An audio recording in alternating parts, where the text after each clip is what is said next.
Bien, amados, que el Señor nos bendiga. Hoy, domingo 9 de octubre del 2011. En esta noche vamos a tratar el tema, el disfraz de Dios. ¿Cómo Dios se disfraza? ¿Por qué Dios está oculto? Y a través del libro de Esther vamos a desarrollar todo un pensamiento que espero que el Espíritu Santo nos lleve a toda verdad y a toda justicia. Primero empezamos diciendo Kaal Kadosh. ¿Qué es Kaal Kadosh? Es congregación santa. Tenemos que nosotros ir familiarizándonos un poco con lo que el Señor quiere y cómo Él nos ve. Nos ve congregación santa. Me seréis un reino de sacerdotes y gente santa. Kaal Kadosh. Kaal, congregación, Kadosh, santo. Así que cuando a usted le digan Kaal Kadosh, significa que usted es miembro de la congregación santa de nuestro Señor. La palabra mundo significa Olam. Olam viene de la raíz hebrea Nehelam. ¿Y qué significa Nehelam? Significa oculto, no visto, que no se ve. Entonces, la palabra mundo, la palabra Nehelam significa la presencia de Dios que no se ve. Vemos el mundo, pero no vemos la presencia de Dios. Entonces, por ejemplo, cuando oramos, aquellos que han nacido de nuevo, aquellos que tienen la fe en Jesucristo, aquellos que ya evidentemente la idolatría ya lo dejamos, cuando oramos evidentemente lo hacemos en cualquier lugar y no lo hacemos ante ninguna imagen ni ante nada, sino simplemente cuando oramos nosotros creemos que la presencia de Dios está. No lo ve usted, pero ahí está. Eso significa Nehelam, aquello que no se ve, pero que detrás de ello está el Señor. El libro de Esther, en el pueblo judío se celebra la fiesta de Purim. Pur significa suertes. Eso proviene de un momento en que Amán, enemigo de Dios, enemigo del pueblo de Dios, estuvo consultando a los sabios y los brujos en qué momento podían atacar y destruir al pueblo de Dios. Y Dios hizo maravillosas cosas. Ahí usted lo puede leer en el libro de Esther, que es corto, pero es tremendo lo que pasó ahí. Y por eso le pusieron el nombre Purim. Purim, Pur, de suerte. Para estas fechas, en el pueblo de Dios, celebran con disfraces. Se ponen máscaras y disfraces. Y eso viene desde la época en la cual Dios decretó que se haga esta fiesta. O sea que lo de los carnavales es un remedio, es una copia de lo que verdaderamente Dios estableció en la fiesta de Purim, en la fiesta de Pur, lo que significa los disfraces, simbolizando que detrás del disfraz hay una persona. ¿Qué pasa cuando usted ve una persona con un disfraz y no sabe quién es? ¿Qué es lo primero que usted quiere aprender o quiere saber? ¿Quién es la persona que está detrás de ese disfraz, detrás de esa máscara? Bueno, esa es la fiesta de Purim. Y la Biblia dice que Dios tiene un disfraz y que a Dios no se le puede ver directamente. ¿Y cuál es el disfraz de Dios? La Biblia dice que es la creación. Los cielos, la tierra, absolutamente todo lo que ves, detrás de esa máscara está Dios. Significa que tú puedes ver la máscara y también lo ves a Dios. La máscara y Dios son lo mismo.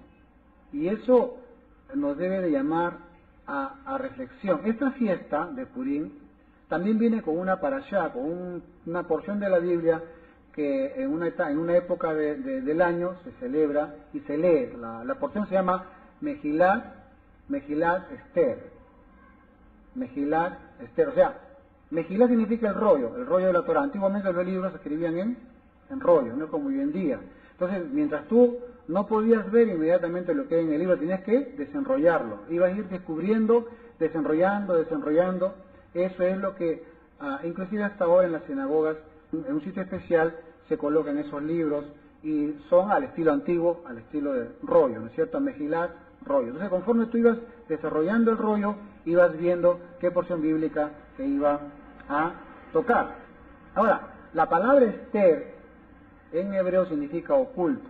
O sea que ya se está imaginándose que la fiesta de Purim nos está hablando ahí de lo oculto, de lo que se va a ir revelando poco a poco. La palabra Apocalipsis también significa lo mismo. Apocalipsis significa revelar lo que está oculto, en griego. Entonces, ese es el mismo principio de lo que es la palabra Megilat ¿Por qué se llama así? Porque la palabra nos enseña a saber quién está detrás de la máscara. ¿Y quién está detrás de la máscara de la creación? Es Dios. Durante el desarrollo del tema vamos a ir aprendiendo muchas cosas de las cuales nos va a hacer reflexionar y nos va a hacer entender de que todo lo que nos rodea, todo lo que está a nuestro alcance, todo lo que podemos entender, ver, oler y palpar, es el Señor, es Dios que está atrás de todo ello. Eso es en la parte material. En la parte almática o emocional, todo lo que nos sucede, todo lo que nos pasa, los problemas que tenemos, también vamos a aprender que Dios también está atrás de todo ello. Solamente que tenemos que ir viendo cuando suceden las cosas quién está atrás de ello. Purín nos enseña a averiguar quién está atrás de todo eso. ¿Por qué me pasa lo que me pasa? ¿Por qué sufro lo que sufro? Dios tiene control de todo, pero esa máscara no permite identificar qué es lo que hay atrás. Bueno, Purín, Mejilat, Esther nos va a enseñar a averiguar qué es. Le adelanto que no se preocupe por esto porque ya el Espíritu Santo dice que nos revela toda verdad y toda justicia, y de ahí la importancia de andar en el Espíritu, ser guiado en el Espíritu, tener sensibilidad para el Espíritu Santo. Ese sería el resumen de todo el mensaje, pero tenemos que desenrollar Megilat, tenemos que desenrollar el mensaje para poder aprender cada vez más y más. 5.770 años que Dios ha puesto este disfraz, para que podamos verlo a través de él. Dios se manifestó en varias maneras, pero ya hace de 5.700 años que el Señor se ha puesto este disfraz. ¿Cómo se llama el disfraz? Ya hemos dicho, el mundo, la naturaleza, la creación, llámela como quiera. Pero todo lo que ve usted, ahí está Dios. Es increíble cómo Dios tiene control absolutamente de todo, hasta lo más pequeño, hasta lo más mínimo. Los científicos se quedan asombrados cómo hay un macrocosmos y cómo hay un microcosmos. Cómo con los lentes más poderosos hoy en día están descubriendo cosas mucho más pequeñas. Detrás de todo eso, ¿quién está? Está el Señor. Y eso es lo que vamos a ver. Usted ve la creación, ahí está Dios. Todo lo que te pasa, todo lo que te ocurre, trabajamos con cemento, con arena, con papeles, trabajamos con computadoras, ahí está Dios. Ahí está Dios. Y lo maravilloso de todo esto es que nosotros lo vemos en forma natural. No nos sorprende porque como es cotidiano, como lo ves todos los días, como es natural, decimos que es natural y no es nada natural. Es sobrenatural. Su existencia de usted y mía es sobrenatural. El ver es sobrenatural. Las cámaras que tienen los celulares tienen 12 megapíxeles, ¿sí? Hay 8 megapíxeles. Las cámaras antiguas tenían 0.001 megapíxeles. Hoy día las más modernas tienen 12 megapíxeles. Y sin embargo nuestros ojos tienen millones y millones de megapíxeles. Es infinitesimalmente más nuestros ojos que cualquier cámara, la más poderosa. La más poderosa que se ha creado, nuestros ojos son mucho más poderosos todavía. Eso es un milagro. El caminar es un milagro. ¿Cuántas personas sufren un accidente? Antes veían y ahora no ven. Antes caminaban y ahora no caminan. Y cuando se rehabilitan, qué difícil es la rehabilitación. Empezar a volver a caminar, empezar a volver a hablar. ¿Y con qué facilidad usted habla, camina, piensa, ve, trabaja, tiene fuerzas? ¿Y cómo otras personas no pueden? Es un milagro. Que a veces como es cotidiano, como es natural, decimos así, no es natural. La vida se mantiene por el poder de Dios. Y nosotros, amados hermanos, pidiéndole a Dios milagros, y todos los días, y a cada segundo de nuestras vidas, ocurren milagros, pero como es cotidiano, no le damos la importancia que debe de ser. Más bien, en vez de pedirle milagros a Dios, nosotros debemos decirle al Señor, Señor, todos los días haces milagros y milagros. Entonces lo que te puedo pedir es un milagro adicional.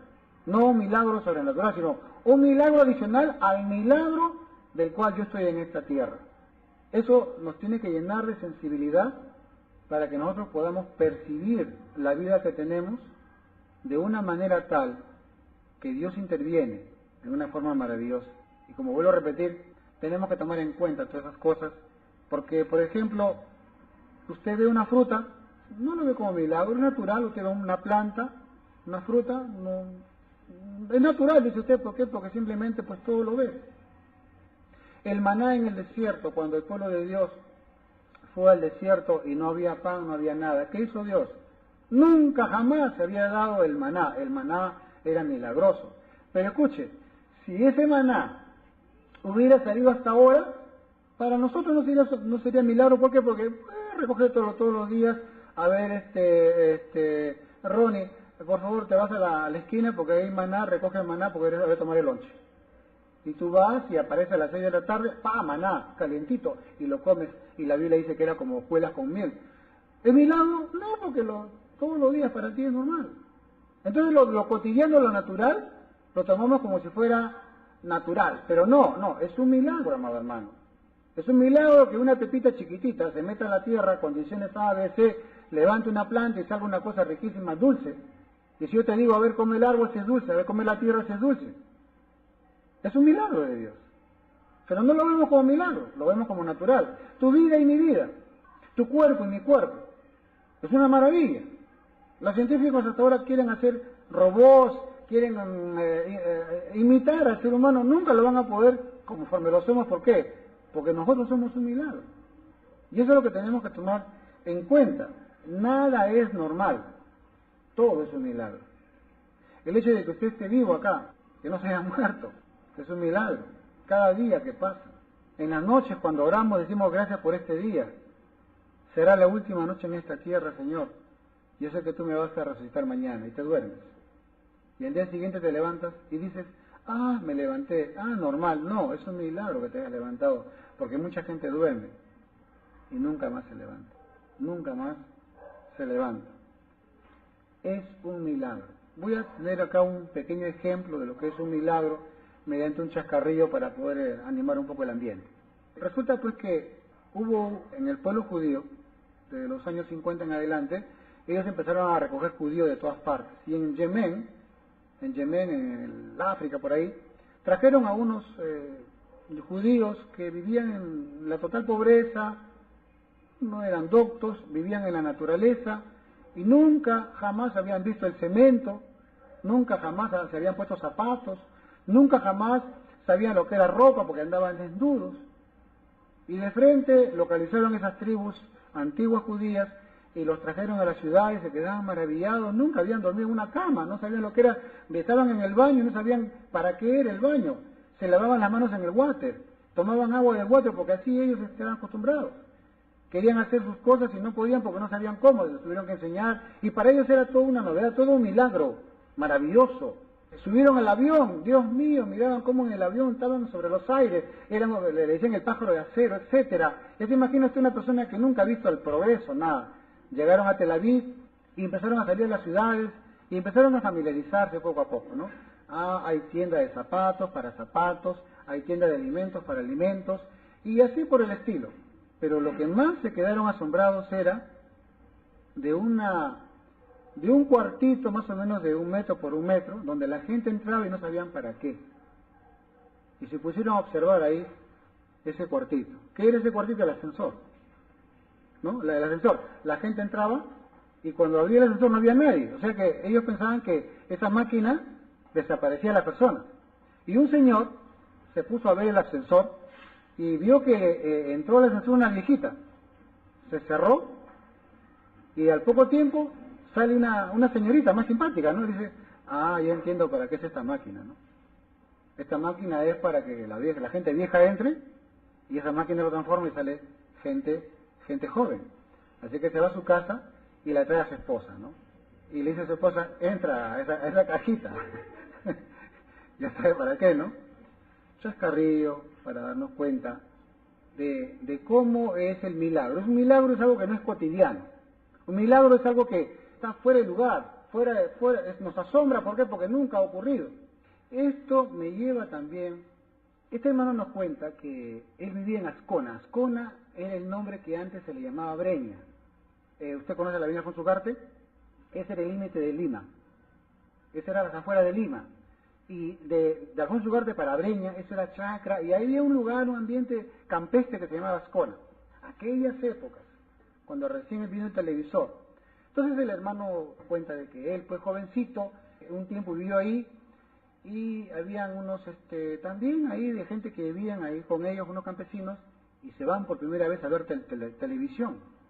Y en ese tiempo los que tenían televisión ponían sus banquitas y alquilaban por unos centavos a los espectadores. Bueno, con él y los negritos se fueron a ver la televisión. Perfecto, se sentaron, prendieron el televisor, empezaron a ver las imágenes, maravilloso, nunca habían visto hombres dentro de la cajita, y en eso, pues, ¿se acuerda usted la película del oeste? Iban caminando, iban a tomar el tren, los caballos iban corriendo, y en eso la toma del tren era que la cámara veía cómo el tren se venía para acá, y los negritos salieron corriendo porque pensaban que el tren iba a chocarlos a ellos, ¿no? O sea, la inocencia de nunca haber visto algo parecido, ¿no?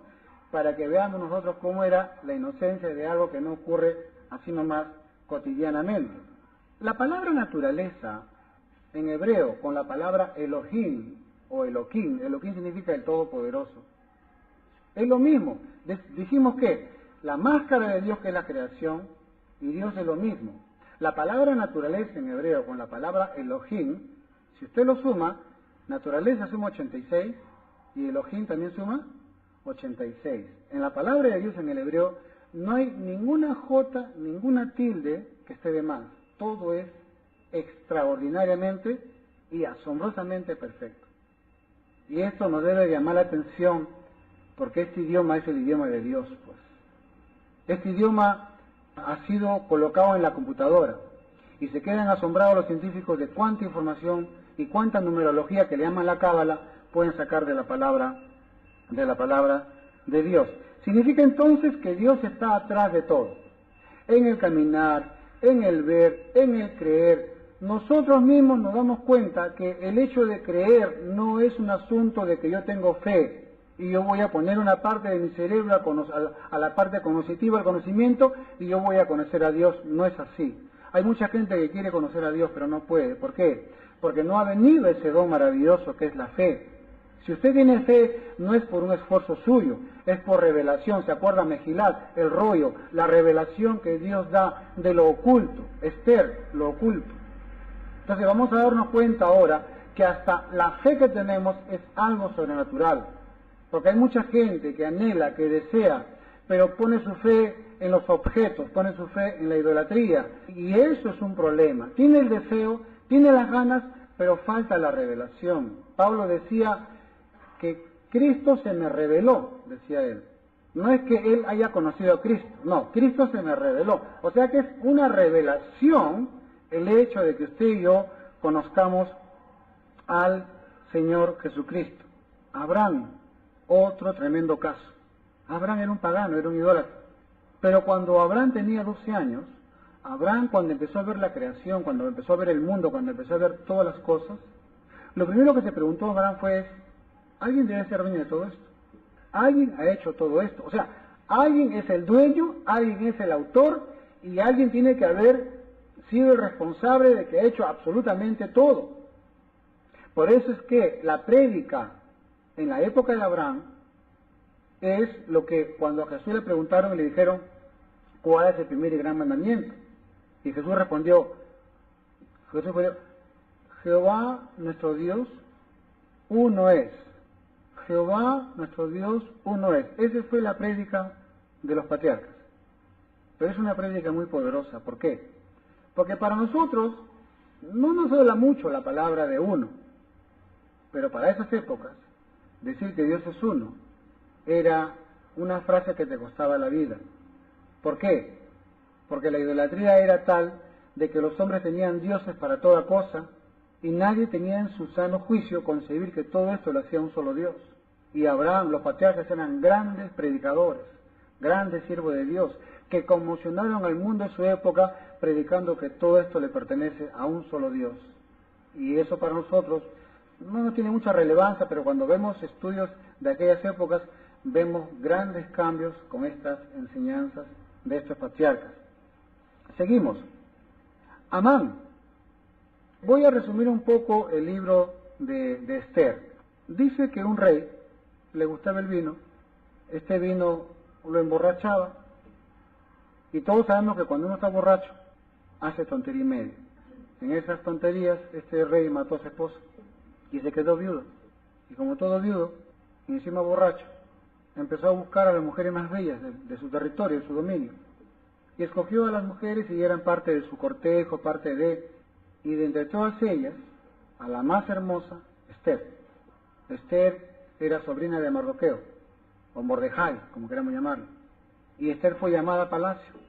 Y Esther era la más escogida, la más preciosa de todas las mujeres del reino, dentro de muchos. Y cuando Esther se acercaba al rey, usted lo va a leer después, el rey le decía, ¿qué quieres, reina mía? Lo que tú pidas te será. Si en esta noche tú me pides la mitad de mi reino, te lo doy. Así era la reina Esther. Y lo curioso del caso es de que Amán era el enemigo del pueblo de Dios. Amán era uno de los consejeros del rey. Y Amán tramó el destruir al pueblo de Dios. ¿Por qué? Porque Amán hizo una jugada en la cual él pidió que como él era asesor del rey, también la gente lo reverenciara. Y el tío de Esther, Mardoqueo o Mordejai, pues como buen judío, él no se arrodillaba ante nadie, solamente ante Dios. Y cada vez que pasaba Amán, Mardoqueo seguía parado mientras todos seguían inclinados. Y eso le dolió a Amán. Y Amán dijo, este judío y toda su nación van a morir por no haberse inclinado ante mí. Esa fue la razón de la bronca, esa fue la razón de la pelea. Y el pueblo judío estaba disperso por ese pueblo, estaba disperso el pueblo judío, no estaba unido. Entonces Amán fue y se quejó ante el rey y le dijo, mira qué es lo que pasa. Y el rey dijo, haz lo que tú quieras. Y yo quiero que se mueran. Que se mueran, no hay ningún problema. Entonces Amán había ya preparado cartas, cientos de cartas para todas las provincias del reino, indicando de que a cierta hora, en cierto momento, él había consultado a brujos, había consultado a adivinos, y habían establecido una fecha para que en esa fecha maten al pueblo de Dios. Y efectivamente, el rey le da el anillo a Amán para que Amán selle y se distribuye las cartas para que el pueblo judío desaparezca en un solo día, mueran millones y millones de judíos. La cosa era muy seria, la cosa era muy seria. Y cuando Amán, contento, va donde su esposa y le dice, mira, qué casualidad, cómo le he caído yo en gracia al rey. Y qué casualidad que el rey le dice, me quejé, y el rey me dijo, ya, haz lo que tú quieras, y mira, qué lechero que soy, me da el anillo, y mira cómo yo ya tenía ya a los mensajeros para que se vayan, que se vayan, que se vayan.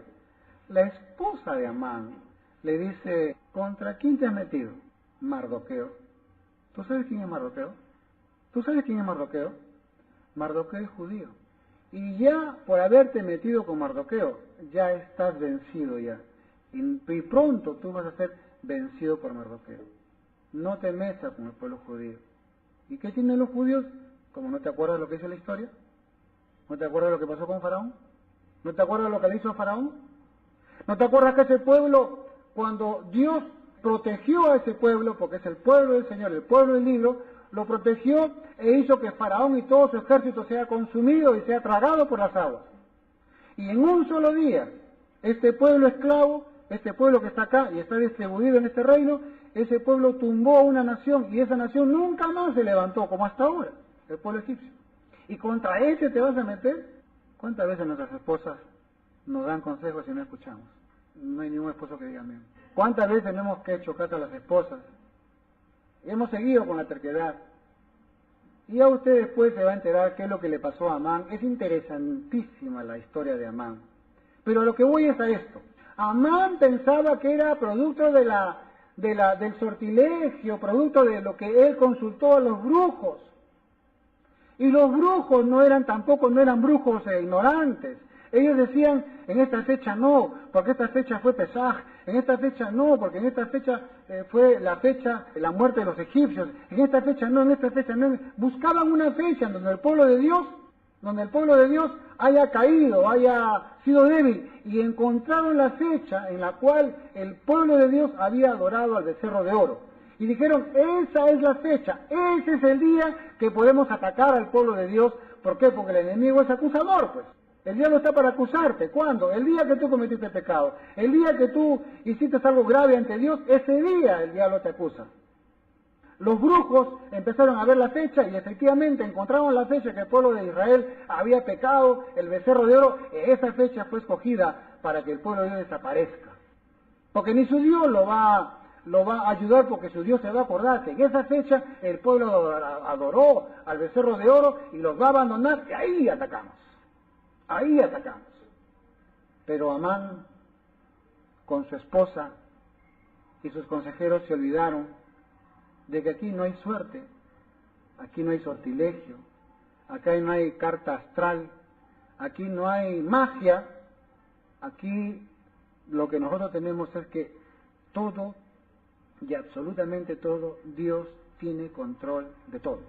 El mundo se olvida, amados hermanos, que lo que para el mundo es normal, eso no es nada normal, es un milagro todo lo que sucede.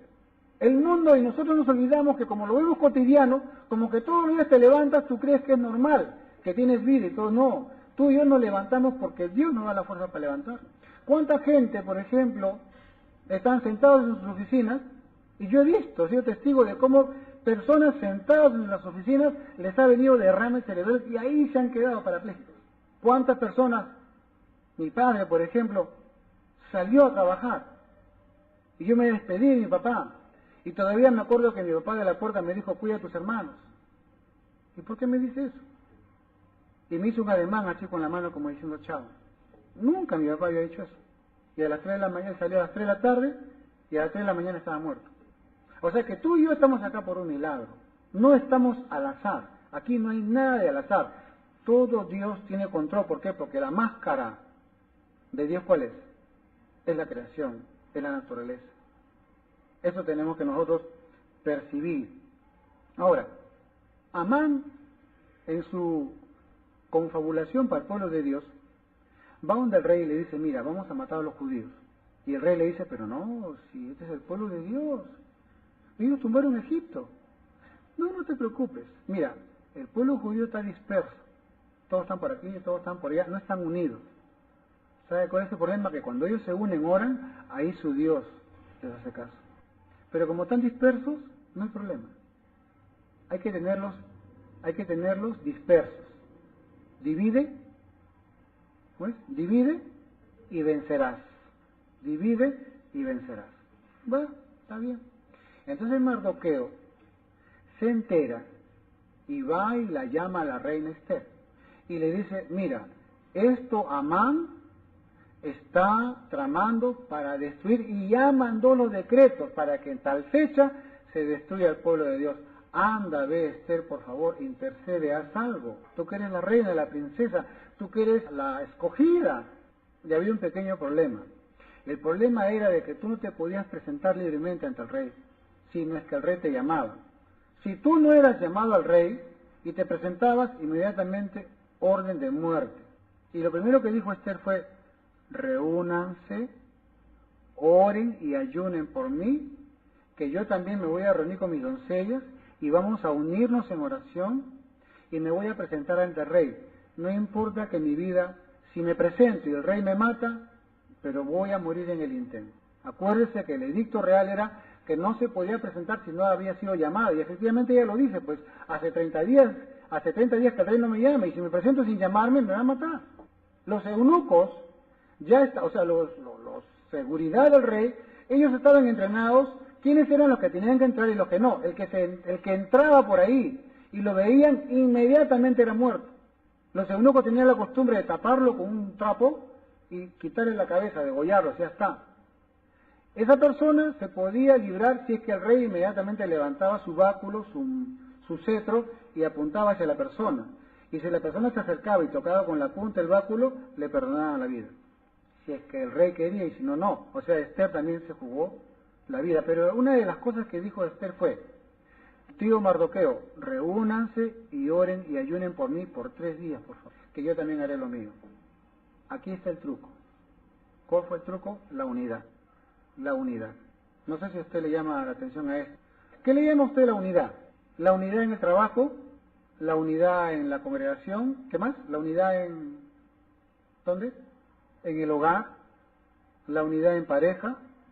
Por eso la Biblia dice, por eso el hombre dejará a su padre, a su madre, y se unirá a su mujer, y luego serán una sola carne. Cuando la pareja, cuando la familia está unida, ahí es cuando Dios obra. Cuando hay shalom, cuando hay paz. ¿Pero paz para qué? Para hacer la voluntad de Dios. Vamos a encontrar que Dios, amado hermano, responde a esa unidad. La palabra minyan significa 10. Y en el pueblo judío, por ejemplo, se presentaba un problema, una dificultad. Había un endemoniado, había una necesidad, había un problema. ¿Y qué es lo que ellos hacían? Inmediatamente, cuando había un problema grave, una enfermedad, algo así como le digo, ¿sabe lo que hacían ellos? Se reunían, minyan significa 10, nada más, 10. Fue cuando Yetro, el hijo de Moisés, reúne capitanes de 1000, 50, 10 mínimo. Entonces, los 10, o sea, 10 cabezas de familia formaban un minyan, o una sinagoga que se llama actualmente, pero antes era minyan. Entonces, ¿qué hacían? Se reunían las 10 cabezas de familia y se hablaban entre ellos y decían, ¿tú tienes algo contra mí? Si alguien tiene algo contra mí, o yo contra ustedes, vamos a arreglar inmediatamente antes de orar. Tú me debes, págame. Yo te debo, te pago. Pero quedamos a cuentas. ¿Para qué? Para poder orar y no permitir que el enemigo te acuse por algo. Esa es unidad. A veces el esposo o la esposa oran por los hijos, pero no buscan la unidad, no se perdonan, no arreglan sus vidas, viven en conflicto, en pleito, viven en resentimiento, no se piden perdón. Entonces, ¿qué bendición queremos? Cierro paréntesis y seguimos. Ya cada uno lo aplica como quiere en su vida. Los esposos, también los hijos contra los papás, cuántos hijos rebeldes hay, cuántos hijos que no, o hijas que no obedecen a su papá, a su mamá, etcétera, etcétera, etcétera. La unidad, eso es muy importante. Entonces fue así como la reina Esther le dijo a su tío Mardoqueo que se unan y oren. Muy bien, ¿qué pasó? Una cosa, por ejemplo, es, hoy en día muchos los políticos se guían por las encuestas. Hacen una encuesta a nivel nacional, a nivel regional, y dice, hay un porcentaje que está en desacuerdo y un porcentaje que está en acuerdo. Es relativo porque es un universo disperso, pero cuando una concentración de miles y miles de personas se reúne en un solo lugar, la cosa es seria. Ahorita en los países árabes hay un despertar en la cual el pueblo ya no quiere vivir como hace miles de años atrás. Ellos quieren democracia. ¿Y cómo hacen ellos? Primero lo hacían a través de internet. Ahora miles y miles de personas se congregan en las plazas públicas y están pidiendo a gritos democracia para esos pueblos. Cuando por cuestiones de porcentaje y encuesta, por ejemplo, el rey de Egipto, el rey de Jordania, Siria, Irak, Irán, hermanos, es un polvorín ahorita. El problema no es solamente el conflicto árabe-israelí, no, sino también ahorita los países árabes, el pueblo árabe, los países árabes, o sea, el pueblo árabe ya se cansó de que toda la riqueza solamente esté en los jeques, en los reyes, sino ahora ellos quieren democracia. Y estamos, hermanos, en un conflicto social terrible que se va eso a adicionar a los grandes conflictos mundiales que está pasando. Así que tenemos que también prepararnos para ello, porque la cosa está muy seria. Entonces, como decíamos, igual también en las cosas espirituales. Una cosa tiene ore por acá, ore por allá, pero cuando un grupo se pone a orar, Dios con sus ángeles dicen, ¿qué está pasando acá? Vamos a ver qué está pasando acá. Y así fue. Así fue como se unieron, fue como la reina Esther se acerca al rey y los eunucos listos para matarla. El rey levanta su báculo, la apunta hacia Esther y le dice, ¿qué quieres, reina? El rey puede decirle, has muerto, ¿por qué? Porque has quebrantado una ley, no te puedes acercar a mí. Pero ahí hubo un grupo orando para que quebrante el corazón del rey y el rey le dice, todo lo que tú pidas yo te daré, si me pides la mitad del reino, yo te lo daré. Y la reina Esther se acerca y hay un diálogo y por medio de ese minyan, por medio de esa oración en grupo, ¿qué pasó? Un decreto que era para la exterminación del pueblo judío en forma general, se cambió y ahora era exterminado el enemigo de Dios. Qué importante es que en las congregaciones no haya pleitos, no haya celos, no haya ira, no haya contiendas. Qué importante que los pastores busquen unidad en sus congregaciones. Busquen que no haya pleito, porque eso divide. En cambio, el amor de Dios nos une. Y cuando la iglesia está unida, y a través de la Biblia usted va a encontrar, dice, y estaban todos unánimes y juntos, y de repente vino el Espíritu Santo. Y estaban todos, y cuando Pedro fue encarcelado, todos se unieron para orar, para interceder. Qué importante es la oración en unidad. Pero la oración en unanimidad, no dice unidad, sino unanimidad significa que cuando no haya diferencias entre el grupo, cuando haya perdón y misericordia. Y así fue como un decreto, que era para anular al pueblo, fue cambiado a un decreto que el rey dijo que se le dé al revés, al enemigo de Dios, a Amán. Y usted lo va a leer ahí en el libro de Esther, que es interesantísimo. Quiero dar un ejemplo para que podamos entender un poco el sentir de Dios. Había un siervo de Dios que su labor era tener un grupo, un ministerio donde juntaba jóvenes que eran abandonados, jóvenes que no tenían hogar, señoritas que habían sido abandonadas, dejadas, y él albergaba a estas señoritas, a estos jóvenes, niños, de todo. Y también este siervo que hacía, los colocaba en familias que no tenían hijos, iban y estos jóvenes eran adoptados por estas familias acomodadas, y así, ese era su ministerio. Y un día traen a una señorita, una jovencita, y le dijeron, mire, esta joven ha sido huérfana, abandonada por sus padres, ha estado en varios albergues, su vida ha sido una desgracia, a la pobre la han vejado, toda su vida ha sido mal. Bueno, que venga, pues, ¿no?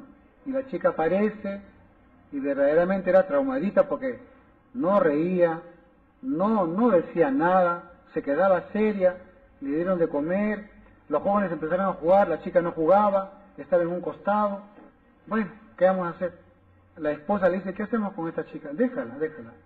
Ella pobre viene de sufrir, poco a poco se le da, vamos a ir buscando un lugar para ella. Para esto, este siervo de Dios había regalado las Biblias que tenía, y no tenían Biblias. Así que querían comprar una buena Biblia para que tengan ahí, y por periódico vendían una Biblia bonita porque querían una Biblia especial, esas Biblias antiguas, se acuerda de casa, grandota, ya, ellos querían una Biblia así, para que quede ahí. Así que por teléfono llamó y ¿sabe qué? ¿Vendes una Biblia? Sí, vengo una Biblia, que por acá, que por allá. Bueno, pues ¿cuánto está? Tanto.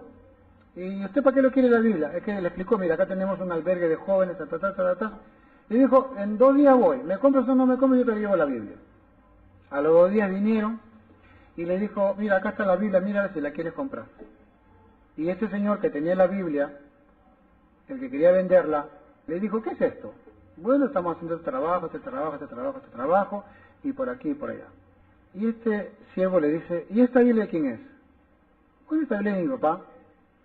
Mi papá también era un siervo como usted, y mi papá también predicaba y toda la cosa, pero mi papá me lo dio y yo estoy apartado de las cosas de Dios, 30 años que estoy apartado de las cosas de Dios, y no me llama la atención, pero bueno, ya que veo usted que es con mi papá, se la regalo, ya está listo. Bueno, gracias. Le regalaron esa Biblia bonita, la colocaron en un lugar y ya está. Al día siguiente le habían encontrado un buen hogar a esta niña, a esta señorita. ¿Y qué pasó? Vinieron y le dijeron, mira hija, te hemos conseguido la familia más buena gente y de mucho dinero de la zona, así que con ellos te vas a ir. Y la chica le dice, un momentito por favor, quiero ir a orar. Se quedaron asombrados porque no habían escuchado nada de esta chica. ¿Qué, tú tienes fe? ¿Tú crees en Dios? Sí, señor, yo creo en Dios. Y se fue y se arrodilla la chica en el altar. Y se arrodilla frente a la Biblia. Y en su oración la chica dice, Señor, gracias por haber sido bueno conmigo. Gracias, Señor, porque me has encontrado un hogar. Tú sabes, Dios, todo lo que he sufrido. Pero ahora yo sí siento lo que tú sientes. Ahora yo siento también lo que tú sientes, Señor. Mira, esta Biblia, por muchos años, a esta Biblia nadie la quiso. A esta Biblia nadie la leyó. A esta Biblia nadie la tocó. Y así como esta Biblia estuvo abandonada y nadie le hizo caso, así también yo estuve abandonado. Pero mira, Dios, como tú ahora esta Biblia tú le das un hogar y a mí también me das un hogar. Gracias, Señor. Esa fue la oración de esa chica huérfana. Ahora, ¿qué nos enseña a nosotros? Esto. ¿Cuántas veces Dios está como esta Biblia, como esta niña, que nadie lo busca? ¿Cuántas veces, amados, dejamos a Dios ahí? Abandonado. El mundo es así. El mundo ha abandonado a Dios, no le hace caso a Dios, y sin embargo Dios se manifiesta a través de la creación. Sin embargo Dios sigue dando su misericordia, porque muchas veces confundimos la misericordia de Dios es para siempre, y pensamos que la misericordia de Dios solamente sirve para perdonar pecados, y no es así. La misericordia de Dios se manifiesta todavía, la Biblia dice que llueve para justos e injustos. Significa que la misericordia de Dios está en la creación, está en las fuerzas que a ti te da, en la inteligencia, está en la naturaleza, está en la creación. La creación misma es la máscara de Dios, es el disfraz que atrás está Dios, y eso nos ha dado a ti y a mí. Y como decimos que es natural, porque es cotidiano, no damos valor a esas cosas. Y la verdad es que sí, cada día es un milagro de Dios. Nuestra vida cristiana, nuestra vida en Cristo Jesús es muy profunda, es maravillosa. Pablo decía, ¿cómo podemos descuidar una salvación tan grande? Decía Pablo. En el judaísmo se dice que si tú tienes fe puedes mover montañas. Y qué curioso, el Señor Jesucristo también dice lo mismo. Él dice, por vuestra poca fe, porque de cierto os digo que si tuvieres fe como un grano de mostaza, diréis a este monte, pásate de aquí a allá, y se pasará, y nada os será imposible. Jesús dijo sobre el grano de mostaza. Si tuvieres fe como un grano de mostaza, moveríamos montañas. Eso está en Mateo 17:20. Todavía encima que Dios nos da absolutamente todo, todavía Dios nos da la fe, y encima todavía nos da Dios la oración para poder interceder. Y lo que para ti y para mí nos parece montañas, para Dios son montículos, se mueve simplemente con una oración nada más. Lo que es imposible para el hombre, para Dios, todo es posible. Y aquí, como hemos compartido temprano, muchas veces nos quejamos de los problemas. Mira mi problema, mira mi problema, mira mi problema. Entonces podemos llegar a una conclusión. No cuentes a Dios cuán grandes son tus problemas, sino cuéntale a tus problemas cuán grande es tu Dios. Que es muy diferente. No le cuentes a Dios cuán grandes son tus problemas, porque Él ya lo sabe ya. Sino cuéntale a esos problemas cuán grande es tu Dios. Y esto lo puedo dar yo fe. He contado este testimonio, pero chiquito lo voy a hacer. Y perdón por los que han escuchado, pero por los que no, ojalá sirva. Un día atribulado de problemas y dificultades y muchas cosas más, agravios y todo lo demás. Y yo quería, Señor, por favor, dame una satisfacción. Mira que mi alma está atribulada y tantas cosas que el alma ya, y quería yo una revelación, una palabra, quería yo algo que calme este tremendo problema que tenía. Yo quería mi alma que por un pequeño problema se hacía un grande. Un hermano me dijo, oh, amado, ¿tiene este problema? Sí. Oh, inmediatamente venga a mi casa para que usted me cuente sus problemas. Oh, gracias, hermano, hasta que por fin encontré un alma, un samaritano que va a ayudarme en mi problema. El hombre, nos vamos a su casa, un hermanito, un anciano era. Su casa era muy humilde, me abre su puerta, me saca una silla de maderas antiguas, él también se pone en una silla de maderas, y me dice, un ratito ya vengo, y se va a su cuarto. ¿Y por qué se va a su cuarto? Si yo quiero sentarme y contarle mi problema. El hermanito va y saca dos almohadas.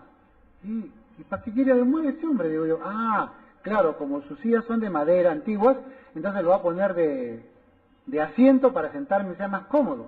Pero el hermano, en vez de colocarlo en la silla, ¿sabe dónde lo pone? Lo coloca en el suelo.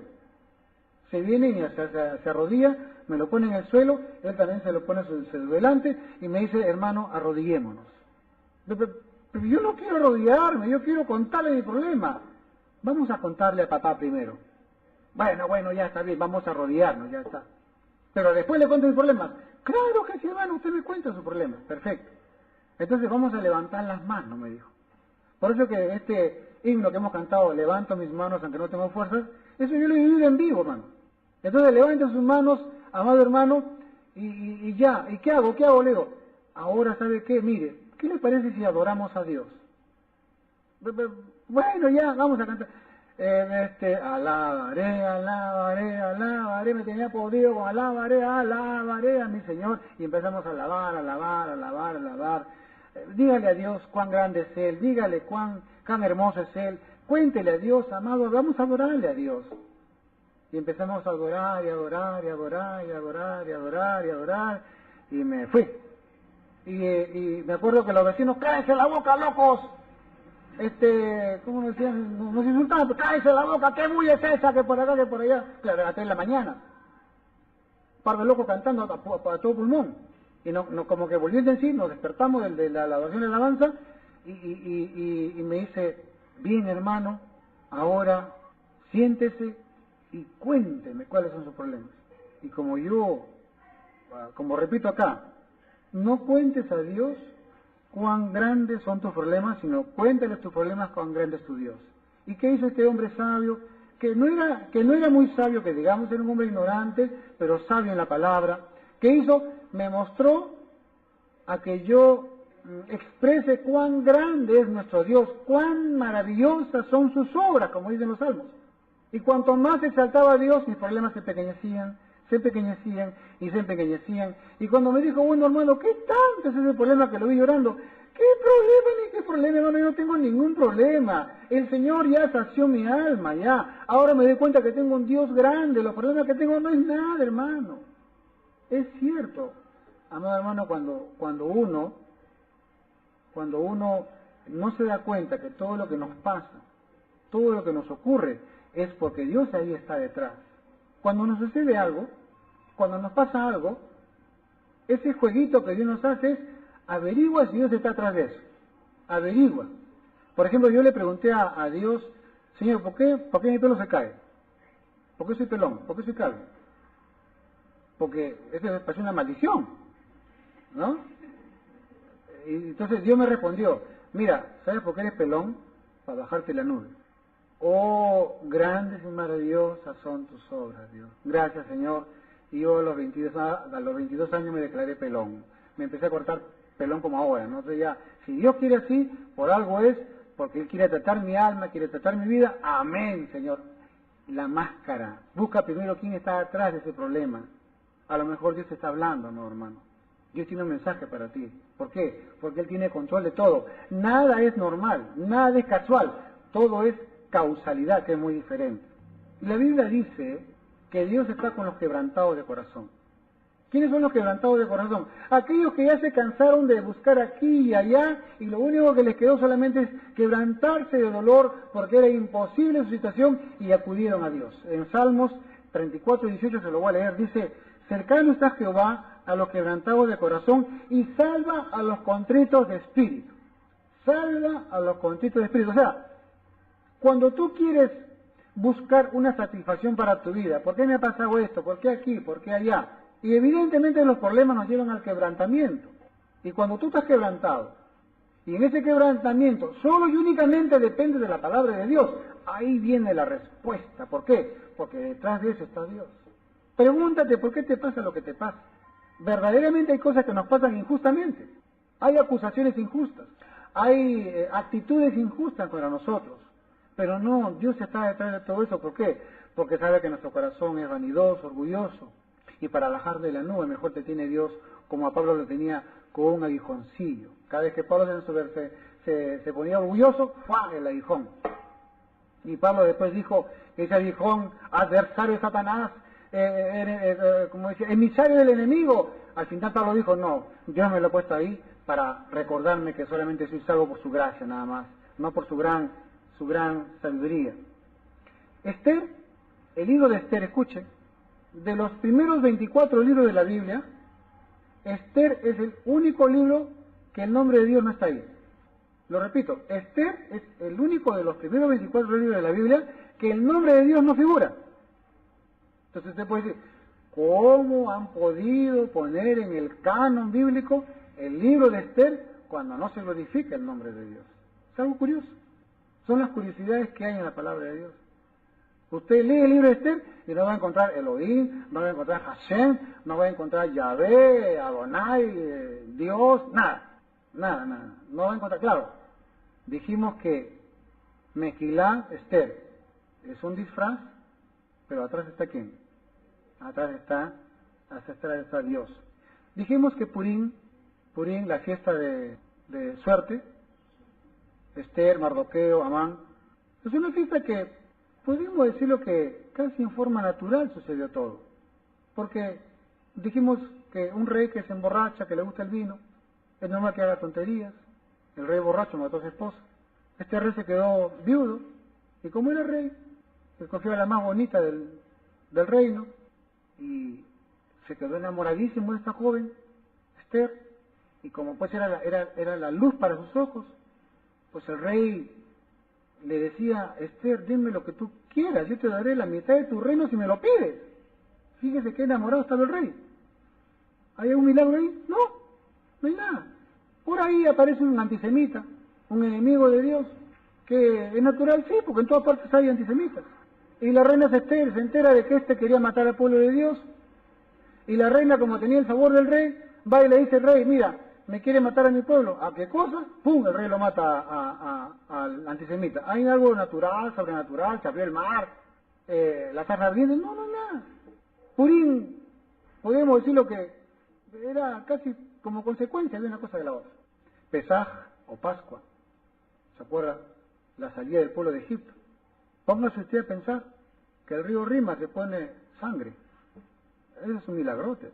Póngase usted a pensar, no sé si usted se ha ido acá, por ejemplo, se va al río Amazonas, y usted dice, quiero pasar el Amazonas, y usted levanta sus brazos y se abre, ¿no? Es un milagro. Ahí están los paiches, todos los pejezapos ahí, y se abre. Eso es un milagrazo, eso es algo sobrenatural, eso va contra la naturaleza. Las plagas de Egipto, ¿se acuerdan? Los sapos. Eso es un milagro. Entonces, tenemos acá dos fiestas, Purim y Pesaj. Pesaj, un acontecimiento sobrenatural, y Purim no nos llama la atención. La pregunta es, podríamos preguntar cuál de estas dos fiestas nos llama a tener más fe al arrepentimiento. ¿Una celebración sobrenatural o una celebración natural? Por lógica decimos lo sobrenatural, porque imagínate tú, pues hermano, que hagamos la cuenta que tú eres ciego de nacimiento y que veas, eso es sobrenatural. Eso puede levantar nuestra fe. Pero la Biblia dice que no. Que te puede pasar cosas sobrenaturales y tu fe tu fe va a ir bajando en vez de subir. Ejemplo, el pueblo de Israel se abre el mar, el pueblo pasa en seco, entra Faraón, los hunde, el pueblo judío rescata los tesoros y se va al desierto. Al segundo, al tercer día, se dan cuenta que no hay agua. ¿Y usted qué pensaría? ¿Usted qué diría? Oye, hace 3 días hubo un milagrazo y acá estamos muriéndonos de sed. ¿Y usted qué pensaría? ¿Dónde está su fe? Mejor hubiera estado en Egipto porque, imagínate, un milagro sería que en el desierto, por ejemplo, tú digas, a ver, ese árbol que dé fruto, no hay ni árbol en el desierto, no hay nada. Entonces la fe que tuviste cuando viste el mar abierto y que pasaste y miraste a tu enemigo caer, te duró solamente hasta el día en que no hubo agua nada más. Por eso es que nosotros, amado hermano, muchas veces nuestra fe no nos dura. ¿Por qué? ¿De cuántas cosas Dios nos ha librado?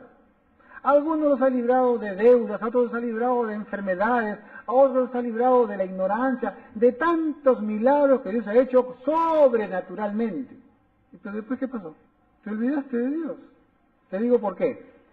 Dios se esconde de lo natural.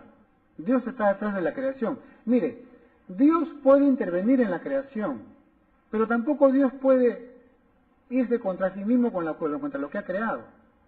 Dios interviene en lo sobrenatural, pero después se esconde en lo natural. Aquí viene lo maravilloso. La Biblia dice que más bienaventurados son aquellos que creyeron y no vieron. Más bienaventurados son aquellos que creyeron y no. La Biblia dice que tú y yo, que nunca hemos visto un milagro maravilloso como los que vieron allá en Egipto, como los que pasó con las plagas de Egipto, con lo que pasó con la piedra de Oreb, cuando Dios le dice a Moisés, golpea la piedra y de la piedra sale agua en el desierto, hermano. Dice que usted y yo, que no hemos visto eso, somos más bienaventurados. ¿Por qué? Porque creemos en un Dios que está detrás de la naturaleza. Creemos en un Dios que se mueve por la naturaleza. Yo no puedo decir, el árbol da fruto. No, yo digo, Dios mueve al árbol para que por medio del árbol me dé fruto. Cada vez que voy al mercado, yo me quedo asombrado de ver, no sé si a usted le pasa, los mangos, las naranjas, lo que llaman los pomelos, hace poco vi toronja, níspero, todavía hay níspero, Dios mío, es increíble. Yo digo, ¿cómo de la tierra, de una semilla, nace eso? Claro, tú puedes decir, es natural, pastor, es natural. Pero hasta ahora el hombre quiere imitar lo natural y no lo puede. Einstein decía, no puede ser, yo no creo que Dios juegue a los dados con la creación. Tiene que haber unas leyes. Einstein, como era creyente, como era judío, estableció la teoría de la relatividad. Pero esa teoría de la relatividad, Einstein no la creó, eso ya está creado ya. ¿Qué cosa descubrió Einstein? Que de la partícula más pequeña, dentro de esa partícula, hay una potencia, una fuerza que está ahí. ¿Qué hace? Esa partícula la bombardean y sale la bomba atómica de unas pequeñez, de unas partículas pequeñas, de gramos de uranio, sale la bomba atómica que revienta todo lo que pasa. Pero ¿dónde está eso? En la partícula más pequeña. Ahora, usted es más que una partícula. Somos más que partículas para poder creer en nuestro Dios. Ahora, muchas veces queremos señales. Una vez un hermano me dijo, pastor, ¿es cierto que Dios resucita muertos? Claro, por supuesto, Lázaro aquí y allá. Y alguna vez usted ha escuchado de hombres que han, claro que sí, hermano. Y el hermano muy amoroso me abraza y me dice, ¿y usted cuántos muertos ha resucitado, pastor? Yo ya más espiritual, es que yo era muerto en mis pecados y delitos, ahora he resucitado, era la clásica, ¿no? Pero no, uno espiritualiza, ¿no es cierto? Uno espiritualiza, pero no, es cierto. Dios todavía sigue resucitando muertos. Pero Dios no puede quebrantar su naturalidad. Dios no puede quebrar sus leyes para que tú creas. No es así. A Jesús le dijeron, danos una señal. Y mire lo que responde el Señor. Él dice, ¿dónde está? La generación mala y adúltera demanda señal, pero señal no le será dada, sino la señal del profeta Jonás. Hermanos, muchas veces esperamos un milagro, ¿no es cierto? Haz un milagro, haz un portento, haz algo grande, danos una señal, Señor. O sea, ¿qué necesitas? Una señal para que creas. Y la pregunta es, entonces, ¿para qué Dios te ha dado la fe? Que es un regalo de Dios. Entonces, ¿para qué Dios ha mandado su Santo Espíritu? ¿O quieres que sea Dios un chamán que te hace, truco de magia, te desaparece el conejito, para que tú puedas creer eso? Pero así somos los seres humanos. La única señal que el Señor Jesucristo dijo, señal no le será dada, sino la señal del profeta Jonás. Jonás fue a Nínive para predicar arrepentimiento. Arrepentimiento. Por ejemplo, muchas veces pedimos, Señor, haz un milagro, Señor, que cambia a mi esposo, cambia acá, cambia. Pedimos que todo el mundo cambie, y tú no quieres cambiar. Señor, cámbiale el carácter a mi cónyuge, cámbiale el carácter acá, cambia aquí, ya, Señor, y todavía ahora por él, en el nombre de Jesús, espíritus chocarreros, sal de este hombre y ya, cámbialo, Señor. Y tú desesperado para que los demás cambien, y la pregunta es, ¿cuántos años Dios ha querido cambiar tu vida y hasta ahora no quieres? No hay la forma así, hermano. Dios se manifiesta de a pocos también, de a pocos, no hay que ser muy apresurado. Dios nos envía señales a través de su creación. Por ejemplo, cuando Dios hace pacto con Noé, terminó el diluvio, ¿y qué vino? El arco iris. ¿Es natural el arco iris? Claro, como siempre aparece, no. Esa fue la señal del pacto con Noé, amados hermanos. Mira el arco iris y mira cómo Dios desapareció toda una generación y solamente una familia fue salvada nada más. Eso nos habla mucho con respecto a la ira y al juicio de nuestro Señor Jesucristo. La Biblia dice, en Romanos capítulo 1, verso 20, dice, porque las cosas invisibles de Él, su eterno poder y deidad, se hacen claramente visibles desde la creación del mundo, siendo entendidas por medio de las cosas hechas, de modo que no tienen excusa. Aquí está, Dios se manifiesta a través de la creación, de las cosas hechas. Queremos un milagro. Yo le voy a decir qué cosa es un milagro. Milagro es que tú regreses a tu casa sano y salvo. Milagro es que tus hijos vengan del colegio sanos y salvos. Milagro es que tu esposo venga de su trabajo y no se haya ido con otra. Milagro es que tu jefe te pague. Milagro es que no te atropelle un carro. Ese es un milagro. Milagro es que salgas y vengas a tu casa sin ningún rasguño. ¿Por qué? Porque hay mucha gente que sale y ya no regresa. Acá la hermana Giovanna me cuenta que Vitamiento es una zona peligrosísima. A cada rato hay accidentes. En la Panamericana Norte usted va a encontrar de que han hecho un muro en medio ¿Por qué cree usted que han puesto un muro entre las dos pistas? Porque la cantidad de accidentes era terrible, amados hermanos. Ese es un milagro. Milagro es que no te mueras por la grasa que comes, ahora el colesterol, que cuánta gente tiene derrame cerebral y ahí están apopléjicos. ¿Por qué? Por la grasa, por el colesterol. Milagro es que tú tengas una cólera y no te mueras de derrame cerebral. Ese es un milagro. Cambia de carácter para que no tengas tanta cólera. Cuando nosotros, amado hermano, pensamos en milagros, ¿cómo no? Siempre deseamos que Dios haga grandes cosas, pero no queremos luchar para ellas. El gran problema es que queremos que todo sea fácil. Y hay que decirlo, ¿no? Nos han explicado un evangelio tan fácil y nos dicen, mira, Dios lo ha hecho todo en la cruz. Jesucristo lo hizo todo por ti, tú no tienes que hacer nada. Ten fe, ten fe, ten fe. Eso es cierto, eso es muy cierto. Pero tan cierto también dice que tú no debes de descuidar una salvación tan grande que Dios te ha dado. ¿Y cómo lo haces? A través de la creación, a través de la naturaleza, a través de las cosas creadas, a través de lo que te pasa. Honrar a Dios a través de todo lo que nos pasa. Acá quiero contarles algo que quizás mucho no se sabe, pero lo voy a contar para darnos cuenta y entender qué significa lo que el Nuevo Testamento nos dice. Por ejemplo, dijimos que en la fiesta de Purim, en el pueblo judío, ellos se disfrazan, ¿no?, con máscaras, pero que este símbolo es que Dios está detrás de una máscara que es la creación. Pero ¿sabe qué? Mire, la idea es revelar lo oculto, revelar lo oculto. Entonces, ese día, único día en el año en que los judíos ortodoxos tienen licencia para emborracharse. Un día al año, claro, sin exagerar, ellos ese día tienen licencia para poder tomar vino, tomar licor, para que se emborrachen, pues, ¿no? ¿Por qué? Porque cuando tú te emborrachas, ¿qué es lo que sale de adentro? El alcohol te desinhibe y sale todas tus frustraciones, sale todo lo que tienes escondido, ¿no? Un borracho dice, los niños y los borrachos dicen la verdad. ¿A cuánto les ha pasado eso? Megilat Esther, desenrollar lo oculto. Entonces ese día, el pueblo judío, los rabinos dictaminaron que para celebrar y sacar lo oculto hay que tomarse unos traguitos para que ya no, un poco de distensión, un poco de licencia, pero nada más. Ellos lo hacen con mucha moderación, pero de todas maneras ese día se alegran, bailan, y usted vaya por internet a YouTube y ponga Megilá Esther y usted va a encontrar como los rabinos están con sus rones ahí y están tomando y están todo y se ríen entre ellos.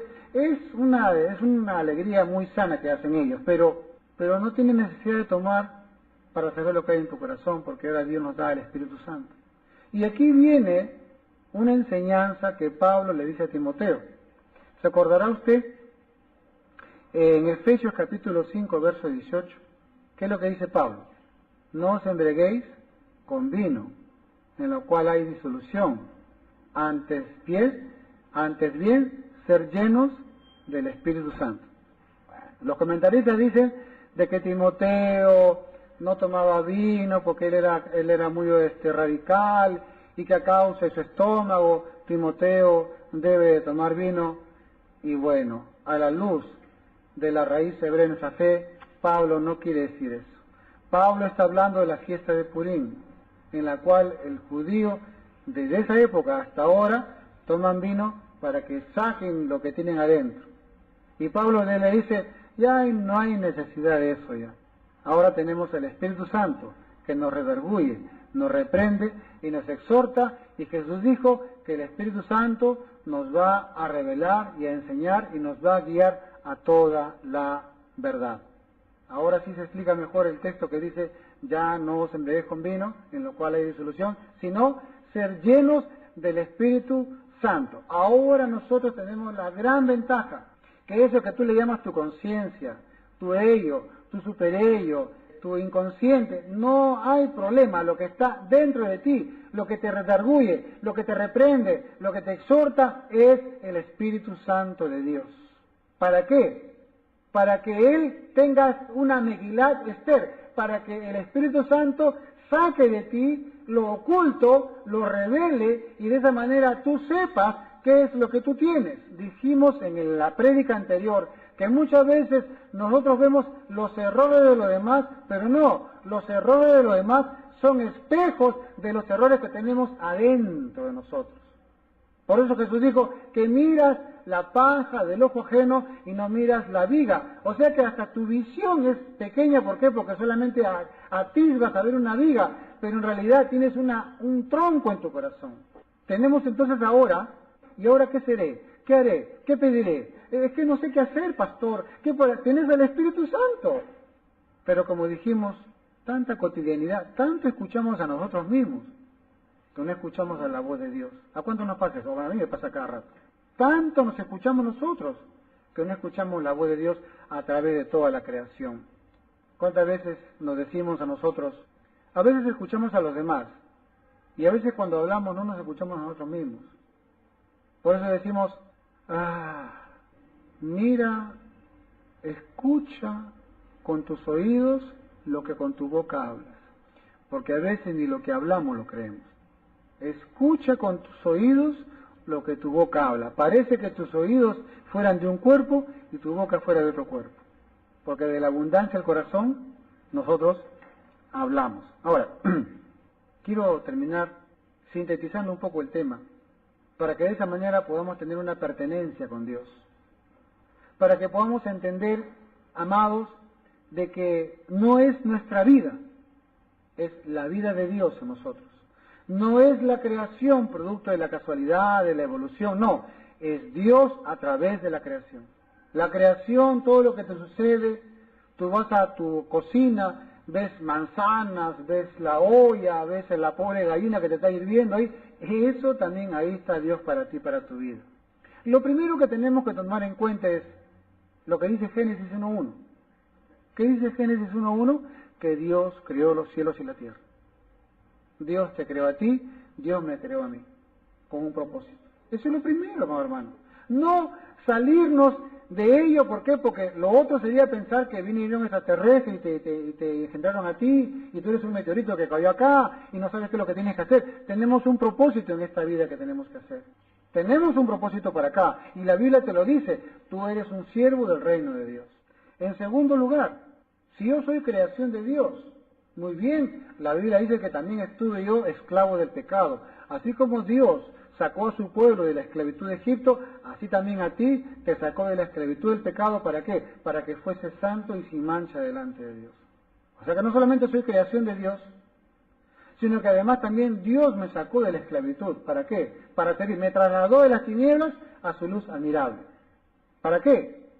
Para que de esa manera, y no solamente el Señor me sacó de la esclavitud con milagros portentosos, así como lo sacó al pueblo de Dios de Egipto, sino que además también Dios me entregó su palabra. Matán Torah, la entrega de la palabra. Ahí en el desierto, en la montaña, bajó Moisés y nos dio la palabra de Dios. Bueno, no se preocupe, a usted no se lo dio Moisés, Jesucristo es la palabra que está en su corazón. O sea que usted y yo tenemos una ruta por donde caminar. ¿Cuál es? La palabra de Dios. Dice la Biblia que la palabra es útil para instruir, para redarguir, para que usted y yo podamos entender qué es lo que vamos a hacer en esta tierra. Tú quieres crecer, quieres alimentarte, pues tienes la palabra de Dios para ello. Y por último, si usted quiere echar la culpa a alguien, échale la culpa a Dios. Señor, tú me creaste, tú me sacaste, así que tú por algo, Señor, me has puesto acá, y si hay estos problemas, si hay estas dificultades, tú me vas a librar, Señor. Nadie lo va a hacer, no lo va a hacer el pastor, no lo va a hacer la congregación, es el mismo Dios que te crió, que te creó, que te sacó de la esclavitud y que te trajo a ti. Jesús dijo, ustedes no me eligieron a mí, yo los elegí a ustedes. Entonces dígale a Dios, ¿por qué me has elegido, Señor? Mira los problemas que tengo. Moisés, cuando el pueblo se rebeló, cuando sus hermanos se rebelaron, cuando hubo la rebelión de Coré, cuando hubo la murmuración, ¿qué hizo Moisés? Juntó al pueblo, hizo motín, no, se fue al monte a orar, Señor, aquí está, tu pueblo se está rebelando, no es conmigo, es contigo porque tú me has traído acá, Señor. ¿Quiere echarle la culpa a alguien? No le eche la culpa a su cónyuge, no le eche la culpa a su pareja, no le eche la culpa a los hijos, no le eche la culpa a Fujimori, a Toledo o a Humala, échale la culpa a Dios porque Dios lo trajo a usted para un propósito, ser santo y sin mancha. Ay, qué. Dice que un abuelito ve a su nieto llorar, desesperadamente. Y el abuelito le dice, ¿qué tienes este nieto? Ay, mi abuelito, mira, todos están jugando a las escondidas y nadie me quiere, nadie me llama. ¿Pero por qué? Van al tercer, cuarto juego y andan para allá, acá y nadie me llama. Nadie me toma en cuenta. El abuelito le dice, oh, me has enseñado una gran enseñanza, nieto. ¿Por qué, abuelito? Porque así como nadie te busca, también a Dios nadie lo busca. Y la Biblia dice eso. La Biblia dice, no hay quien entienda, no hay quien busque a Dios. No hay quien busque a Dios, amado hermano. Y la pregunta es, ¿para qué me llamó a mí y para qué te llamó a ti? ¿No es para buscar a Dios? ¿Para estar con Dios? Ahora, la Biblia dice que la presencia de Jesucristo, la presencia del Espíritu Santo, una bronca hubo en Hechos 15 cuando el Espíritu Santo cayó sobre los gentiles. Eso le quebró la teología de los judíos. Momentito, que era, no éramos el pueblo de Dios, que no era para nosotros nomás. No. Era para los gentiles. No, esto está fuera de mi teología. Y Jacobo o Santiago, el hermano del Señor, dice que esa restauración del pueblo gentil, que fue por la promesa que Dios le hizo a Abraham, a un gentil también, era para que el resto de los hombres busque a Dios. Y dice la palabra, en Hechos 15 dice, y después de esto reedificaré el tabernáculo de David que está caído, y lo levantaré y lo repararé de sus ruinas, para que el resto de los hombres busque a Dios. Tú y yo hemos sido elegidos por el Señor, ¿para qué? Para impactar a los demás y que el mundo busque a Dios, porque el mundo no busca a Dios. O sea que quiere decir, amado hermano, que usted no puede estar perdido, usted está ubicado. ¿Y quién lo ubicó a usted? El Señor Jesucristo. Él lo llamó, ¿para qué? Para que también usted ayude a los demás a buscar a Dios. Entonces, ¿cómo puede ser que el salvado siga perdido? ¿Cómo puede ser que el que sabe leer no lea? ¿Cómo es posible que el que diga que está sano viva como enfermo? No tiene sentido. Entonces, algo está pasando acá. Y Dios nos manda al libro de Esther para entender que detrás de eso escondido, detrás de eso oculto, ahí se disfraza Dios. ¿Para qué? Para poder nosotros entender de todo lo que nos sucede y todo lo que nos ocurre, hay un mensaje de Dios para tu vida y para mi vida. Todo le pertenece a Dios. Y termino diciendo esto. La Biblia en Colosenses capítulo 3, verso 3 dice que nuestra vida está escondida con Cristo Jesús en Dios. O sea, tu vida y mi vida, o sea, tú eres una máscara de Dios. Lo repito, Colosenses 3 dice, nuestra vida, tu vida y mi vida está escondida con Cristo Jesús. Así como Dios tiene una máscara, y que es la creación, tú eres la máscara de Dios, porque detrás de ti van a ver a Dios. Con razón Pablo dice que somos cartas abiertas, para que lean nuestra vida, ¿qué cosa? La palabra de Dios. Vamos a ponerlo de pie y vamos a darle gracias a Dios.